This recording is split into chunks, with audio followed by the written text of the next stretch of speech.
Petra. Its monumental temple-like tombs soar over 100 feet tall. And these wonders of engineering are not constructed, they're carved. For over 2,000 years, the Treasury at Petra has been the most photographed building in the ancient world, and every tourist, every scholar, and every history book has been standing directly on top of the one thing the Nabateans built it to hide. In 2024, a team of archaeologists finally got permission to look beneath the forecourt. And what the ground returned on their very first scan was not a tomb, not a vault, and not anything that matches a single known structure from the ancient Near East. It was something the original builders went to extraordinary lengths to seal, suppress, and remove from the historical record completely. Oh my God! What is it?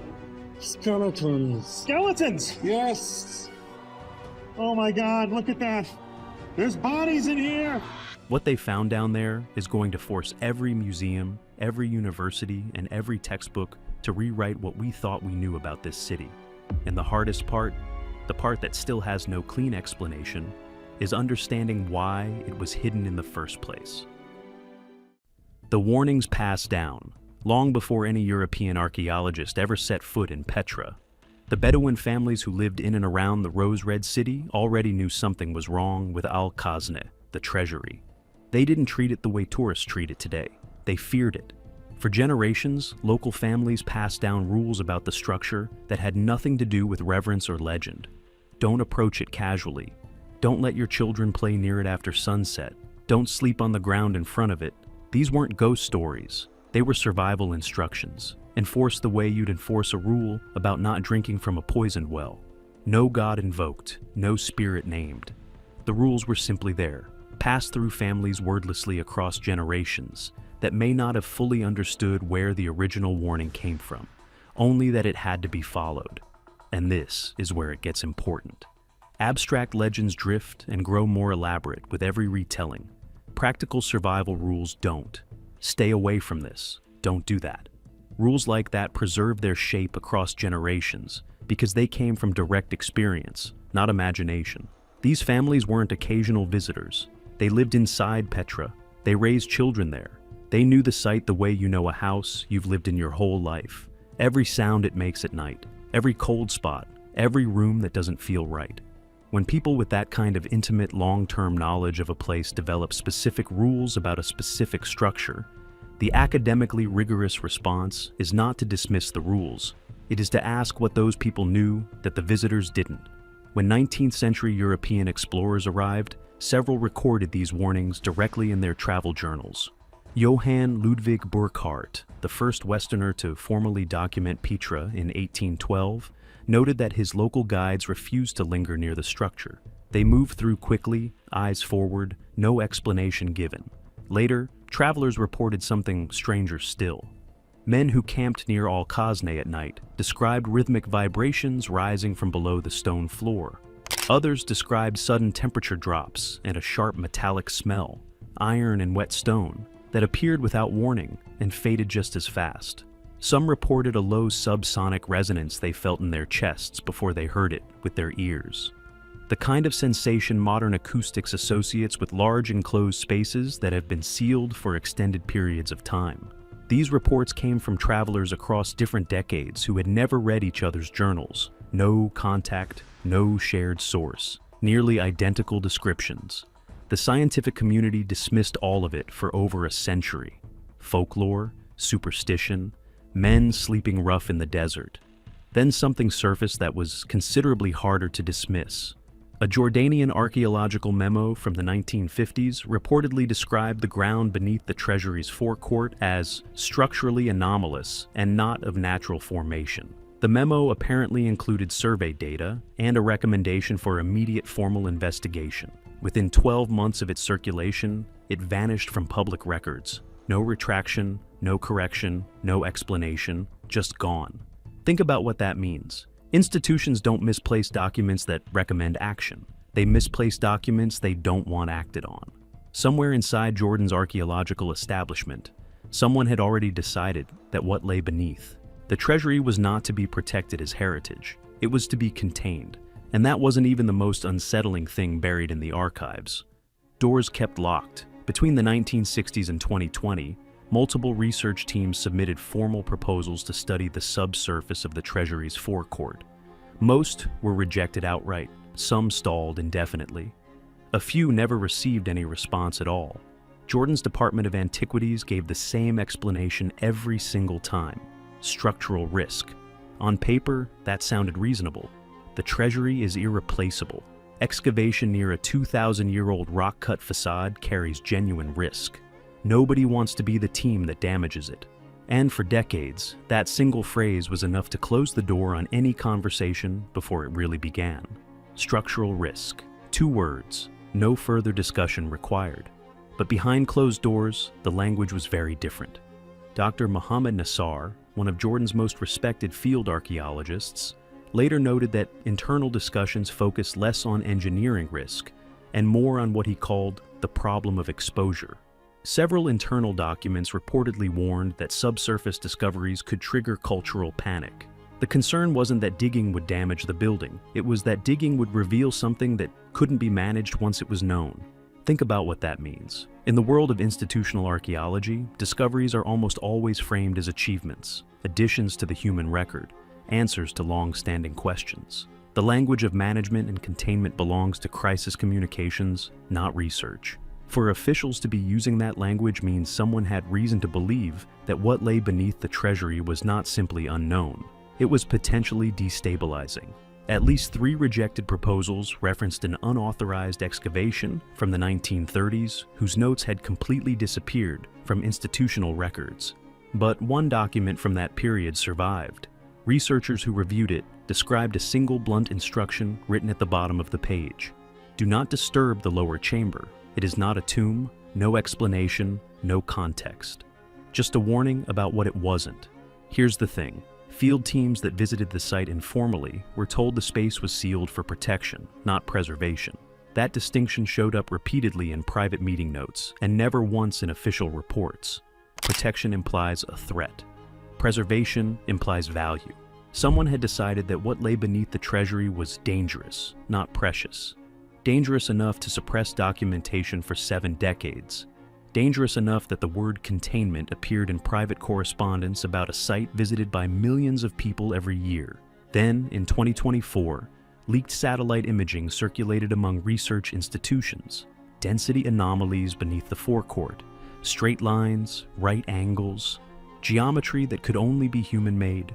The data spread faster than anyone could contain it, and the pressure to grant access became impossible to resist. Permission was granted, but with conditions unlike anything the archaeological community had encountered before. Reversible trenches only, millimeter-level documentation at every stage, real-time sensors monitoring stress fractures in the surrounding stone. These conditions were unusual, but they weren't the most unusual thing about this permit. One final instruction was delivered privately to the dig leadership before a single tool was raised.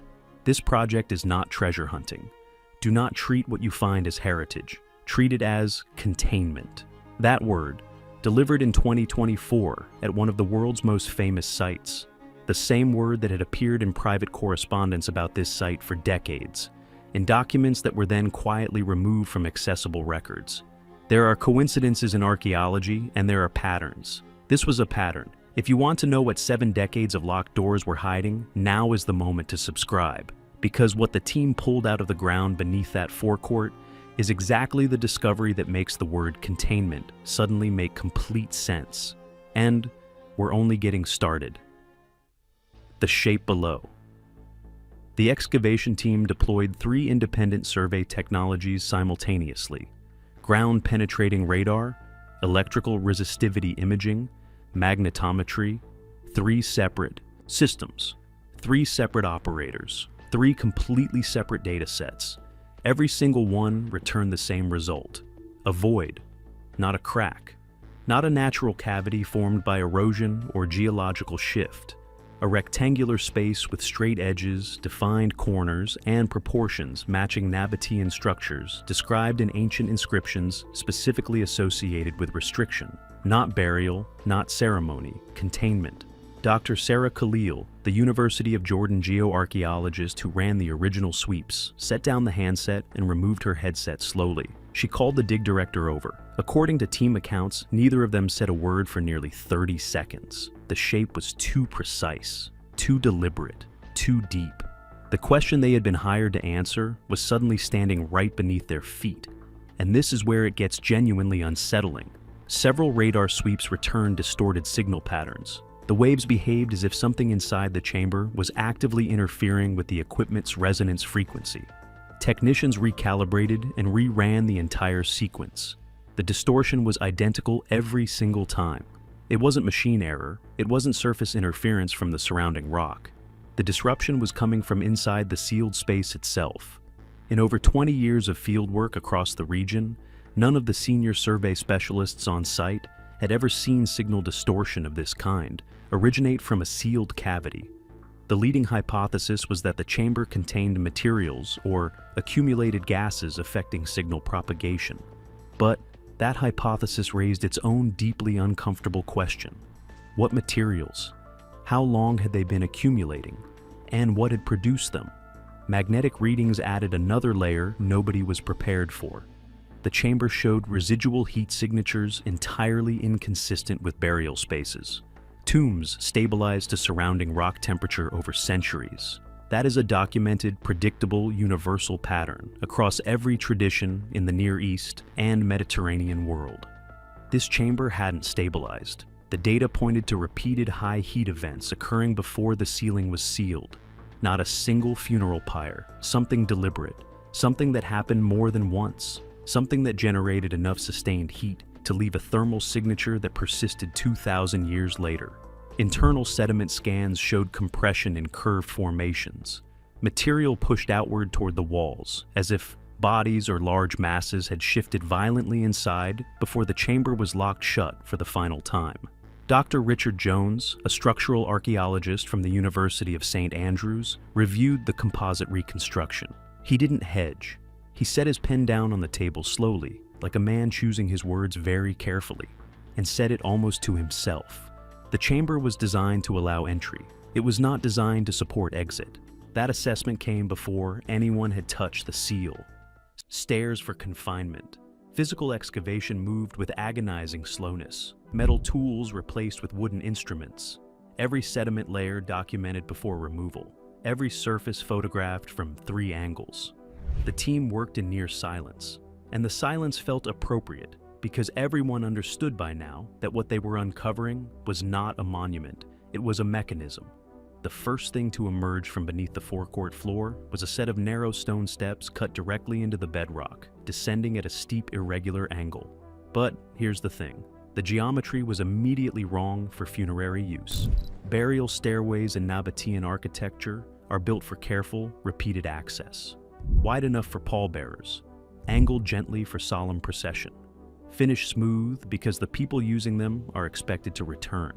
These stairs were different in every measurable way. They dropped sharply, almost no stable footing. The angle of descent was steep enough that ascending would require both hands. The width was narrow enough that 2 people could not pass each other, which eliminated any possibility this was designed for ceremonial procession. They were specifically engineered to disorient anyone descending, and they were not engineered in any way for anyone coming back up. The walls flanking the staircase were completely plain. No carvings, no inscriptions, no symbols of death or resurrection, of the kind found throughout Petra's necropolis. But the stone blocks were fitted in a load-bearing pattern that resisted outward force. Structural analysis confirmed it. The reinforcement only made sense if significant pressure was expected from the inside. This wasn't built to prevent the stairway from collapsing inward. It was built to hold something in. And this is where the physical evidence stopped being abstract and started being personal. At arm height along several wall sections, the team found shallow grooves and irregular scoring marks that didn't match any construction tool used in the building's original assembly. Specialists examined them closely. The marks were not decorative. They were not inscriptions. They had been worn into the surface through sustained friction and force, by hands or by objects dragged repeatedly against the stone over an extended period. The pattern suggested resistance, movement that was not voluntary. Construction marks and chisel scoring are found throughout Petra's rock-cut architecture. The Nabatean builders left evidence of their tools everywhere. What they did not leave in any other documented structure across the entire site were marks that could only be explained by something pressing against the walls from the inside, sustained, repeated, over time. The people responsible for those marks were not building anything. They were trying to get out. Partway down the staircase, a secondary passage branched off to the side. It had been packed tightly with stone and debris forced in from the outside, and deliberately sealed after the main structure was locked. Whatever it once connected to, that connection had been permanently severed. The care taken to close it was not hasty or improvised. It was thorough, considered, permanent. At the bottom of the stairs, a massive stone slab sealed the chamber completely. The fit was precise to a degree the team had not encountered elsewhere in Petra. No gaps, no air channels, no locking mechanism because none was needed. The weight and precision of the seal made opening it from the inside a physical impossibility. Laboratory tests confirmed zero airflow penetration through the seal's edges. Dr. Aaron Darby, an archaeologist from the University of Tennessee, stood in front of that seal for a long time before he spoke. When he finally did, his voice came out quieter than he intended. This is overkill for a burial. That level of isolation is unnecessary unless the goal is absolute, permanent containment. Whoever sealed this chamber was not worried about grave robbers. They were worried about what was inside. 2,000 years of silence, and then they broke it. What the dead revealed. The seal broke with a sound the team described as a slow exhale, as if the chamber had been holding its breath. Trapped air hit them immediately. Heavy, stale, carrying the smell of decay mixed with soot and something sharp and chemical that burned the back of the throat. One team member stepped back involuntarily. Another covered her face. The dig director held his position and waited. Nobody moved for a moment. The first chamber held a kind of terrible order. Skeletons laid out carefully, bones aligned. But the details were immediately viscerally wrong. Several remains were arranged face down, a posture absent from every documented Nabatean burial tradition in the archaeological record. Others were bent sharply forward, limbs in positions that no grieving family, no priest, no funerary tradition anywhere in the ancient Near East would choose. These positions didn't reflect ritual. They looked imposed, forced. The bodies had been arranged by someone else after death, with a precision that served a purpose no one on the team could name yet. No valuables alongside the remains, no jewelry, no markers of rank or identity, just small ceramic bowls arranged at precise, even intervals. One vessel was found pressed against a rib cage, held in place at the exact moment of death and never disturbed again. And here's what nobody expected from the wall chemistry. Analysis of the chamber surfaces detected treated limestone compounds associated in Nabatean contexts, specifically with containment structures, not mortuary spaces. Several of the ceramic groupings match spatial arrangements found in inscriptions describing what ancient texts called houses of silence.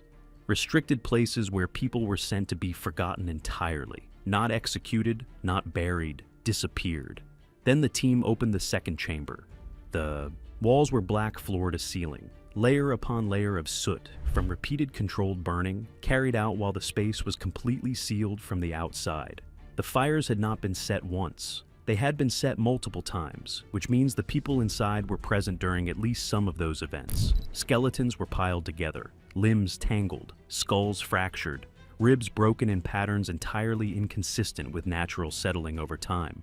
Dr. Khalil looked at the physical evidence and said exactly what it demanded. The damage occurred before death or during extreme physical confinement, during life. One detail stopped every person on the team. A child's skeleton pressed tightly against an adult, arms positioned as if reaching, as if, in the final moments, someone had pulled a child close and refused to let go. It didn't reflect any known burial custom from any culture in the region. It reflected a final, desperate act of protection by someone who understood with complete certainty that there was no way out. Near the far wall, 3 skeletons had been set apart from the rest and positioned deliberately. Not piled, not abandoned, placed with clear intention. One showed markers consistent with higher social status. The other 2 displayed severe trauma. Ceramic jars nearby contained thick residue. Early chemical testing identified iron-rich compounds mixed with ash and plant resin. substances historically linked in ancient Near Eastern contexts to inducing confusion and physical compliance in confined individuals. Multiple skeletons throughout both chambers showed joint dislocations consistent with prolonged binding. These were not people who died peacefully and were interred with care. They were placed inside a sealed structure, restrained, and left. The architecture ensured they could not leave. The deliberate absence of identifying markings ensured no one would remember they had been there. And this is the part Dr. Darby couldn't stop coming back to. No inscriptions anywhere in either chamber. No names, no funerary texts, no dedicatory prayers, nothing. In a civilization that carved its identity into every tomb face and public monument across hundreds of kilometers of desert, the complete absence of inscription in this space was not an oversight. It was an instruction. Darby stood at the chamber entrance and said it flatly, almost to the wall itself. This wasn't a tomb that failed. It was a system that worked exactly as it was designed to. Memory was never the goal. Erasure was. The stone that hid them. Ancient Nabatean sources reference a category of restricted structure used to isolate individuals considered dangerous, contaminated, or socially unacceptable to the ruling order. The terminology varies across inscriptions, but the function is consistent. Space is designed not for mourning, not for ceremony, but for removal, not to honor the dead, to disappear the living. The chambers beneath the Treasury match those descriptions in every measurable detail. The one-way staircase, the walls reinforced to resist internal pressure, the blocked secondary passage, the repeated burning in a sealed airless space, the restrained bodies, the absolute erasure of identity. Every physical element points in exactly the same direction. But here is the thing that makes everything land differently. The ornate facade carved into the cliff face, the one that tens of thousands of tourists photograph every single day, was never the point of this structure. It was the mask, engineered to pull every eye upward toward beauty and grandeur and the overwhelming scale of Nabatean craftsmanship, so that no one standing in front of it would ever think to look down. The Treasury didn't invite people in. It kept something out of sight, out of memory, and out of history. And for over 2,000 years, it worked perfectly. And this is the sentence that changes everything we thought we knew about Petra. The most famous building of the ancient world was never a monument at all. It was a lid. If the most photographed building in Petra was hiding this beneath its floor, then every assumption about what else lies beneath this city has to be reconsidered. Every sealed passage, every unexplored chamber, every structure the Nabateans carved into these cliffs and then walked away from without explanation or inscription. Petra's necropolis contains hundreds of rock-cut structures that have never been fully excavated.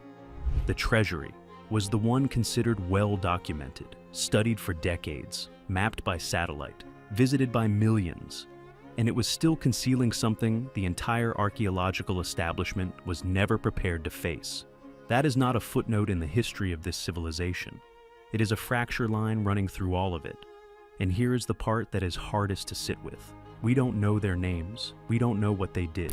We don't know who decided they needed to disappear, or why the decision was made. We don't know if they were guilty of something real, or simply inconvenient to someone powerful.